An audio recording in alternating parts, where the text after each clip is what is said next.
Ladies and gentlemen, we have a new segment. AJ, you're going to love this one. Yes.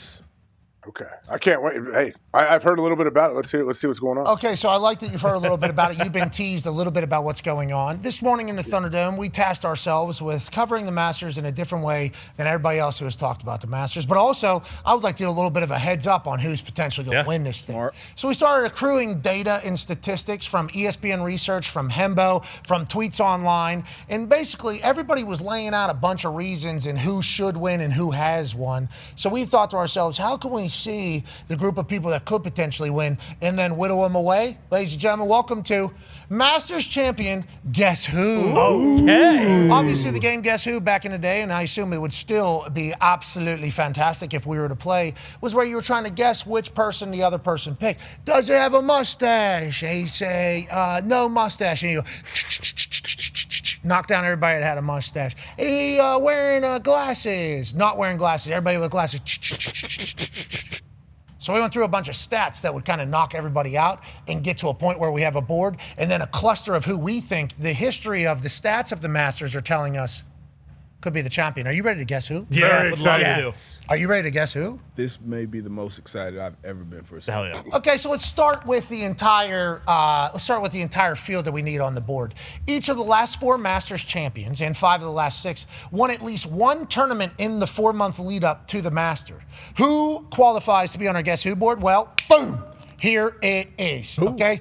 These are the 14 gentlemen who have won a tournament in the last 4-month lead-up period. So Masters tells us, the last most recent Masters tells us, one of these 14 guys is going to win the Masters this weekend, okay? So let's go to the next qualifier because guess who? We got to eliminate some people, do we not? Let's go with the average age of the last 5 winners is 28.8, which is the lowest in a 5-year span by the Masters champion since 1981 to 1985.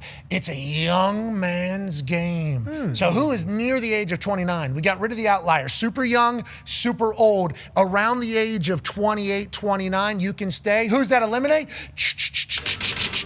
Okay. Ooh. We just eliminated 5 guys. Now we're down to 9. Obviously, Gotterup, Scheffler, Morikawa, Jacob Bridgman, Nicholas Echevarrias, Cam Young with an incredible beard, Matt Fitzpatrick, Bryson DeChambeau, and John Rahm hanging on down there. Okay, so these are the men who are still around after we get rid of some of the qualifiers. Now, since the official world golf ranking was established in 1986, 34 of 40 Masters winners in that span were ranked inside the top 30, including the last 16 champions. Wow. So who of this 9 is not in the top 30? Okay. See you later, cuz. The Italian. Echevarria is gone. Now we're down to 8 that it could potentially be. Let's go to the next qualifier. Qualify for 14 of 19 historical trends from Ron Close at PGA Splits 101. He laid out a really long tweet about all these 19 different qualifiers. 14 of 19 have won basically all of them. Bang, here it is, Ron Close. Thank you Ron. so much for doing all this. The trends at the Masters, knowing who it is. Let's go ahead and get rid of the people who do not qualify for 14 of the 19 of Ron Close.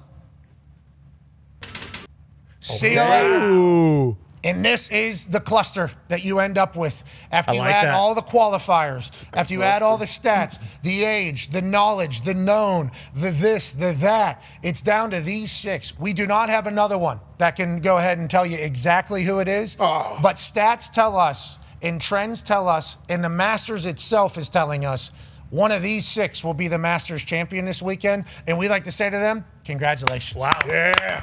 AJ, pretty flawless reasoning of thought that we just kind of laid out there. Your thoughts on the final 6 that we have found? Yeah, I mean, reading all of this stuff and going over it, it does it does make you think this will be the case when it comes to it. I can't wait to see Monday morning when we come back and we can replay this clip and say, and one of these 6 guys does win the tournament. that's going to be a pretty cool little clip that I guess Talk can put together and say, hey, you guys pretty much predicted the future. Yeah, on that note, great work with the graphics, D-Bone. Yep. And Zito making it come alive. Bruce Brown accruing all the stats. Hembo helped us out. Obviously, Close helps us out. But it felt like everybody was like projecting, hey, this is who's going to win. This type of person. This type of person's going to win. This type of person's going to win. Stats say this type of person's going to win. Felt obvious for us to do a guess who, and it felt obvious for us to get down to the final 6. Very pumped that we did that, especially as I chased the crown this week. Yeah, you have to chase the crown, and obviously, you look at these guys, and they're all known names because they're in the top 30. They win tournaments. All these guys are in the top 10 of odds this weekend. So wouldn't be a surprise, but it's fun to kind of whittle down to those guys to see who it could be based on just all the historical data of none of these guys are first time guys. They've all made cuts in the last few Masters that they've been in. But yeah, that was the best thing we've ever done. I think so. I think we put some real thought into it. Yeah. Great. It's had some real, no flawed thoughts. No. No, because So nobody like sneaks out. What they're saying, the trend shows that people aren't just coming out of nowhere and winning the Masters, right? Sunday's too big. Yeah. It feels like it all feels too big for you have to be there, you have to experience it, you've had to have done it, is what the stats and analytics tell us. But hell, maybe this year's a different year, which is why golf and sports are so electrifying. Yeah, like didn't you say earlier, nobody has ever had their first win at Augusta. Like, you're not going to see something like that. It's going to be one of those guys. And, I mean, even the ones that you knocked down, you still would think, like, hey, Justin Rose, he came in second last year. He's got a chance. Like, Rory, going for off his... Yeah, he'd be the 4th back-to-back. I think it was Nicholas Woods and then one other. Gary Player, maybe. Yeah, I'm not sure. But still, like, he would be the 4th one to do it ever. Like, that would be even really cool. The one we should let everyone know who's watching because they might not know it. The one guy up there who is up there, Colin Morikawa, the last time he played, he withdrew. He is playing this week. He's on the course. He's practicing. He did a practice round with, I think it was Scotty and a couple other guys. He only hit driver once, I think, in that practice round. So if you were looking to maybe not roll the dice on someone, Won't be on my team. it'll be Colin Morikawa. But as I say that, he's probably going to go out and win the tournament. There's a chance because he's great with his irons, Yeah. right? Which they're saying is going to be a big deal. It's going to be dry, allegedly, so the ball's going to be long, so close to the greens. How are you going to be able to operate? If you got good hands, probably going to win. But it's the Masters. It could be anybody's game, AJ Hawk. Yeah, I can't wait. Honestly, I've been looking for every year. This week is awesome, but I think this year especially, I don't know what it is. There's a little extra added juice to this one. Is AJ going this year? Did AJ, you go you last going year? down? I don't think I'm going down now. You're going to go, aren't you? I don't know. I mean, Jim Nance telling me I have to do it felt pretty. I mean, I'd say you so. should. Join him up in the booth. I know, but it's so nice. Everything I've heard, I don't know if I'm the right guy to be walking around there. That's kind of how it goes. But getting to experience that would be I electrifying. think there's a lot of people walking around. Yeah, a lot of people that shouldn't be there, I bet. I mean, you just got to pay. Okay, so I'll just be one. Okay, good. You just got to pay for it. I mean, there's 100,000 people there. I mean, Shane Gillis was there. Shane's supposed to be here, though. Shane is, you're right. I guess Shane knew. Okay, that feels good. Yeah. Maybe Shane will be there again. I'm excited. Actually, now the thought is who would be there. Yeah. I haven't even done this whole game. A lot of people. A lot of. They just put out a story. I can't remember who did, but they said that there's twice as many private flights coming into the regional airport in Augusta as there was last year because it just continually more business, very successful business people and celebrities are trying to get there. All right, so I'm not going to be an asshole and turn that down. No. That'd be a super asshole move to not do this. I mean, get an could you- opportunity to do this and you don't do it, you got to be the dumbest human of all time. All right, so let's assume I'm down there. You won't. Nah, what the fuck am I wearing? Okay, we'll get to all that. right there. That's it. Boom. Maybe shorts. Maybe I wear a green jacket.